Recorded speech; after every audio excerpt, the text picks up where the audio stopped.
Hello বিয়ার, চলে যাচ্ছি নীলসাগরে।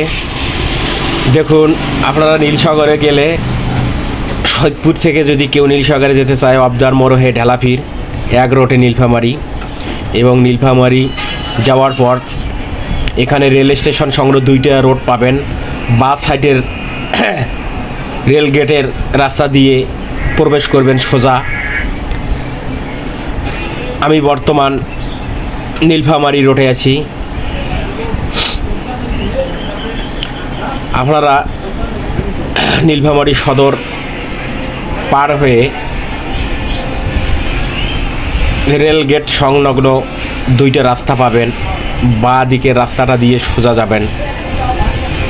এই নীলসাগরের ইতিহাস পুরাতন। নীলসাগর নীলফামারী জেলার সদর উপজেলায় একটি ঐতিহাসিক সুপরিচিত দিঘি। এর মোট আয়তন 5,390 একর, যার মধ্যে মূল জলাশয়টি 32.70 একর জুড়ে বিস্তৃত। খননকাল ঐতিহাসিকদের ধারণা অনুযায়ী খ্রিস্টপূর্ব 8ম থেকে 9ম শতাব্দীর দিকে বৈদিক যুগে রাজা বিরাট এই বিশাল জলাশয়টি খনন করেন। রাজা বিরাট তার বিশাল গরুর পালনের পানির সংস্থান করার জন্য একটি খনন করেছিলেন। খননের সময় তিনি তার কন্যা বিন্যাবতীর নাম অনুসারে দিঘিটির নাম রেখেছিলেন বিন্যা দিঘি। পরবর্তীতে স্থায়ীভাবে এটি বিরাট দিঘি বা বিন্যা দিঘি নামে পরিচিত লাভ করেন।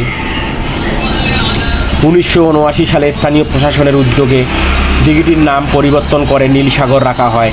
নীলফামারী নামের অধ্যক্ষের নীল এবং দিঘির বিশাল জলরাশির ধারণার সঙ্গে সাগর শব্দ যুক্ত করে এই নামকরণ করা হয়।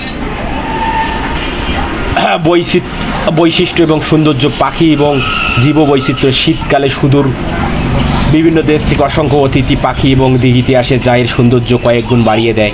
ধর্মীয় এবং সামাজিক গুরুত্ব। প্রতি বছর বৈশাখী পূর্ণিমা উপলক্ষে এখানে বিশাল মেলা বসে এবং সনাতন ধর্মাবলম্বীরা স্নান উৎসবে অংশ নেন। নীলফামারী জেলা সদর থেকে পশ্চিমে প্রায় 14 কিলোমিটার দূরে গোরগ্রাম ইউনিয়নের ধোপাডাঙ্গা মৌজায় এটি অবস্থিত। আপনারা নীলফামারী আসলে 14 কিলোমিটার দূরে গোরগ্রাম ইউনিয়নের ধোপাডাঙ্গা মৌজায় এটি অবস্থিত। সোজা এক রোডেই আপনাদেরকে নিয়ে আসবে।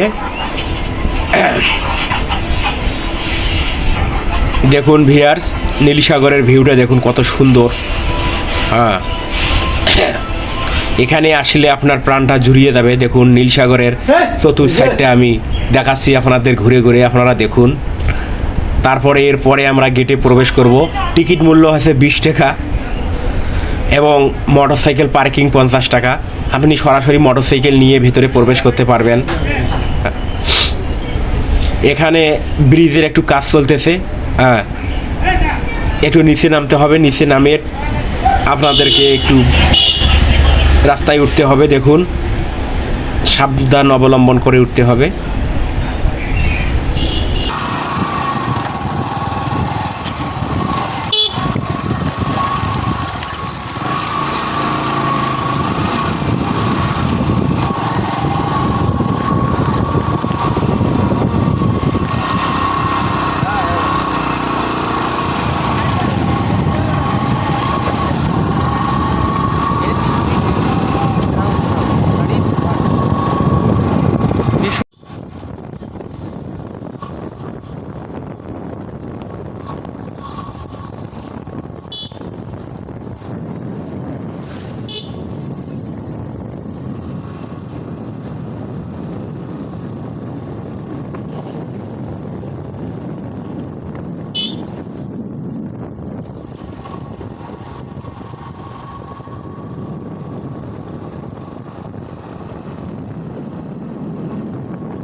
খাওয়া দাওয়া করতে পারে।